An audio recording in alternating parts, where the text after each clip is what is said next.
बच्चों, marine environment के बारे में अपन चर्चा कर रहे थे।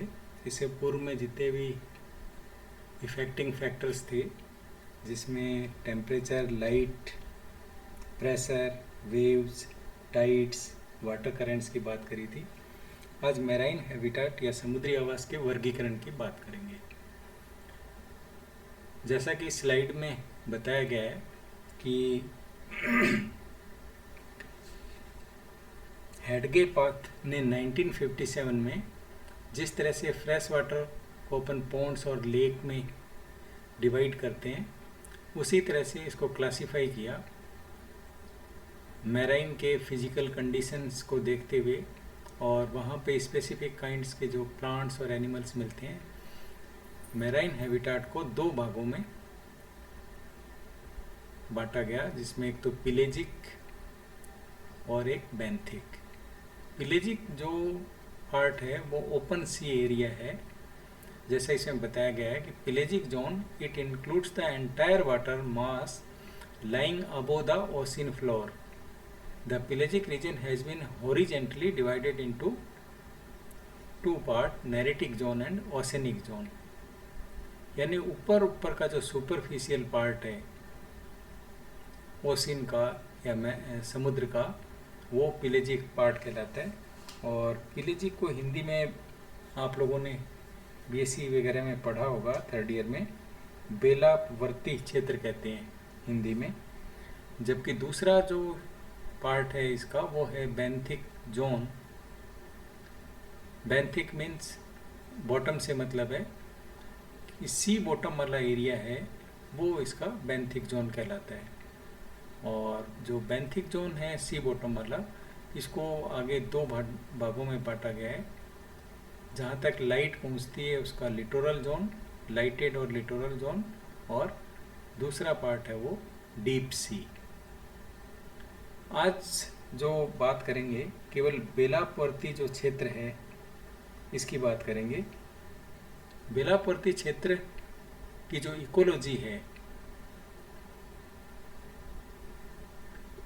इसके अंतर्गत पूरा जो एंटायर वाटर है सी के जो हॉरिजेंटली जो नेरेटिक और ओशनिक जोन पाया जाता है, इसमें पहले नेरेटिक जोन की बात करें तो जो नेरेटिक जोन है इसको हिंदी में अपन नैरीटांचली क्षेत्र कहलाता है।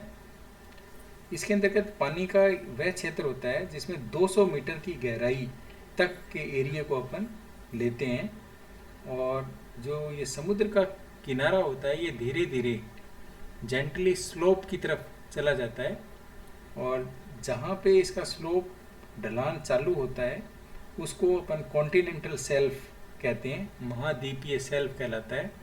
और महाद्वीपीय शेल्फ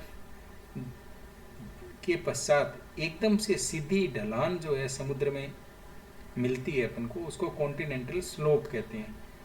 यानी जो नैरेटिक जोन है वो 200 मीटर की गहराई तक का एरिया वाला क्षेत्र है, और इसी के अंतर्गत कॉन्टिनेंटल शेल्फ यानी ढलान वाला एरिया, और ढलान से सीधी स्टीप जो ढलान पाई जाती है उसको कॉन्टिनेंटल स्लोप कहते हैं। तो ये जो नैरीटांचली क्षेत्र है, ये समुद्र के दो हिस्से अपन ने इसमें कॉन्टिनेंटल स्लोप और कॉन्टिनेंटल शेल्फ की बात करी। ये इस नैरेटिक जोन के अंतर्गत आते हैं। और जो दूसरा पार्ट है इसका ओशनिक जोन, महाद्वीपीय शेल्फ के आगे, यानी कॉन्टिनेंटल जो शेल्फ है उसके आगे का जितना भी खुला क्षेत्र है महासागर का, समुद्र का, वो इसका ओशनिक जोन के अंतर्गत आता है। और ओशनिक जोन को जो पानी है वो पूरे एरिया में इस कॉन्टिनेंटल शेल्फ के बाद पूरे एरिया को कवर करता है। और इसकी जो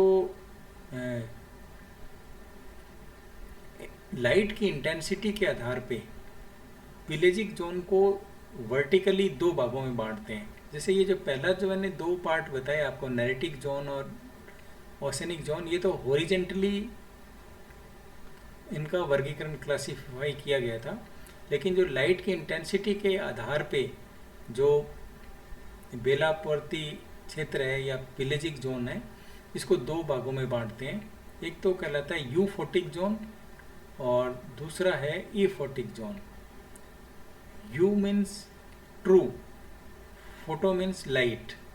तो लाइट की इंटेंसिटी वास्तविक रूप से जहाँ तक पहुँचती है, पेनिट्रेट करती है, उस एरिया को अपन यू फोटिक जोन कहते हैं। और यू फोटिक जोन को हिंदी में अपने सुप्रकाशित क्षेत्र और ए फोटिक जोन को अप्रकाशित क्षेत्र कहलाता है। क्योंकि यहाँ पे लाइट की उपस्थिति है तो फोटोसिंथेसिस होगा, और फोटोसिंथेसिस के वजह से यहाँ पे अपने को फाइटोप्लैंक्टॉन्स इत्यादि जो है वो मिलेंगे, और ये प्रोड्यूसिंग जोन कहलाता है। इसको प्रोड्यूसिंग जोन इसलिए कहते हैं क्योंकि फोटोसिंथेसिस के सहायता से यहाँ पे फूड का निर्माण होता है। और इसको इल्यूमिनेटेड जोन भी कहते हैं। इल्यूमिनेटेड मीन्स है प्रकाश की उपस्थिति है, इस वजह से इसको इल्यूमिनेटेड जोन भी कहते हैं। तो यूफोटिक जोन को प्रोड्यूसिंग जोन और इल्यूमिनेटेड जोन के नाम से भी अपन जानते हैं। और इसकी जो एवरेज अपन इसका विस्तार देखें तो लगभग 100 मीटर की गहराई तक अपने को लाइट का पेनिट्रेशन मिलता है। कई बार जब पानी क्लियर होता है, जैसे ट्रॉपिकल वाटर है समुद्र का, जिसमें ज़्यादा टर्बिडिटी नहीं होती, तो वहाँ पे 200 मीटर की गहराई तक लाइट जो है वो पेनिट्रेट करती है। तो ट्रॉपिकल वाटर्स के अंतर्गत 200 मीटर की गहराई तक वाला जो एरिया होगा वो यूफोटिक जोन के अंतर्गत आएगा। दूसरा जो पार्ट है इसमें वर्टिकली इसके क्षेत्र को बांटने वाले में ए फोटिक जोन या अप्रकाशित क्षेत्र कहलाता है। नाम से पता है यहाँ पे प्रकाश की जो मात्रा होगी वो एक तरह से अनुपस्थित होगी। तो सुप्रकाशित क्षेत्र के जस्ट नीचे वाला जो होता है, जहाँ पे कम मात्रा में लाइट जो है वो उपस्थित होती है, वो अफोटिक जोन या अप्रकाशित जोन कहलाता है। और यहाँ पे प्रकाश संश्लेषण नहीं होगा क्योंकि लाइट की मात्रा यहाँ पे नहीं है। तो यहाँ पे जो प्लांट्स होंगे अपन कह सकते हैं, या वनस्पतियाँ होंगी, वो अनुपस्थित होंगी। और जल का तापक्रम होता है वो भी कम होता है। और क्योंकि ये गहराई वाला है एरिया, तो यहाँ पे जो वाटर करंट होंगी, जो धाराएं होती हैं, वो भी अनुपस्थित होती हैं। टेम्परेचर कम होगा, धाराएं अनुपस्थित होंगी। और जो जल स्तंभ, जल का एक कॉलम बना हुआ है, उसमें प्रेशर जो है बहुत ज़्यादा होगा। अति विशाल प्रेशर जो है इसके अंतर्गत पाया जाता है। और इस क्षेत्र के जो प्राणी होते हैं वो एक दूसरे का ही भक्षण करते हैं, और या ऊपर से जो ऊपर वाला इसका एरिया है, सरफेस वाला, फ्लोर वाला, वहाँ से कोई भी मृत पादप या प्राणियों का शरीर यदि डेप्थ में आता है तो यहाँ के प्राणी उसका ही भक्षण करते हैं, या आपस में एक दूसरे को का भक्षण कर लेते हैं। ये जो डायग्राम बनाया गया है, जिसमें एक तरफ गहराई बताई गई है और एक तरफ इसका जो सुपरफिशियल पार्ट है, जिसमें अपन नैरेटिक और ओशन रीजन की बात करी थी ओरिजेंटली, और एक तरफ इसके डेप्थ के हिसाब से जो यूफोटिक और एफोटिक जोन की बात करी, वो इस डायग्राम के अंतर्गत स्पष्ट अपने को दिखाई दे रहा है। ये जो पिलेजिक जोन है, इसके बायोटा की बात करेंगे। पिलेजिक जोन के बायोटा में, क्योंकि अपने फोटोसिंथेसिस की बात करी, तो इसमें फाइटोप्लैंक्टॉन्स पाए जाते हैं और जूप्लैंक्टॉन भी पाए जाएंगे। अपन ये कह सकते हैं कि इसमें प्लैंक्टॉन्स और नेक्टॉन पिलेजिक बायोटा में या बेलापवर्ती जो के अंतर्गत जो जीव पाए जाते हैं वो प्लैंक्टॉन्स और नेक्टॉन प्रकार के होते हैं। प्लैंक्टॉन उन्हें कहते हैं जो फ्लोटिंग ऑर्गेनिजम्स हैं और उनका जो मूवमेंट है मोर और less dependent on water currents, they are called planktons, जो वाटर करंट के अगेंस्ट में अनेबल होते हैं मूव करने में। और नेक्टॉन्स उन्हें कहते हैं, nektons are swimming organisms able to negative at will, example fish, large swimming insects. जिनमें स्वयं के अपन कह सकते हैं स्विमिंग की या मूवमेंट करने की क्षमता पाई जाती है, वो नेक्टॉन्स होते हैं।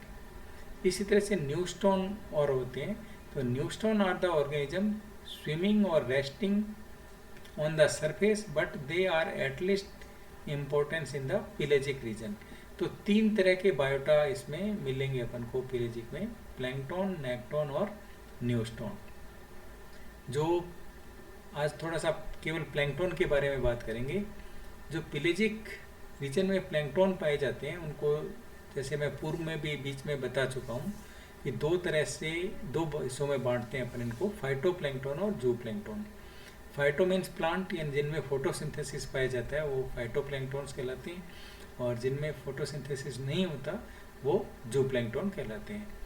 फाइटोप्लैंकटन्स के अंतर्गत अपन एल्गी, डायटम्स, डायनोफ्लैजिलेट्स होते हैं, इनको कंसीडर करते हैं, और ये एक्चुअल में चीफ फूड सप्लाई का काम करते हैं। एक्वेटिक ऑर्गेनिजम्स को मुख्य जो भोजन है वो उपलब्ध कराने वाले ये फाइटोप्लैंकटन्स ही होते हैं, और इनका जो ग्रुप होता है वो काफ़ी डोमिनेंट होता है और अलग अलग प्रोड्यूसर्स के रूप में ट्रॉफिक लेवल का निर्माण करते हैं। और most of the phytoplankton function as a autotrophic but some are facultative phagotrophs as well. Large blooms of certain red pigmented dinoflagellates periodically develop red tides and cause mass mortality of fish and other nectons, the coastal waters, as a result of toxin produced by the flagellates. ये जो अपने planktons की बात करी, इसमें कुछ जो red pigmented dinoflagellates होते हैं ये इतने अधिक मात्रा में डेवलप हो जाते हैं, कई बार इनकी जो टाइड्स आती हैं, ज्वार जो उत्पन्न होते हैं वो लाल कलर के होते हैं, और ये काफ़ी फिशेस को की मोर्टेलिटी का कारण बनते हैं कोस्टल रीजन में, क्योंकि ये जो टॉक्सिन्स का काम करती हैं ये dinoflagellates. Zooplankton includes many protozoans such as radiolarians, foraminiferans, jellyfishes, many worms, a large number of small crustaceans such as amphipods, euphenids, copepods, ostracopods, etc., a number of mollusks and eggs, and larvae of many benthic and nectonic animals. इन सबको जू plankton के अंतर्गत include करते हैं।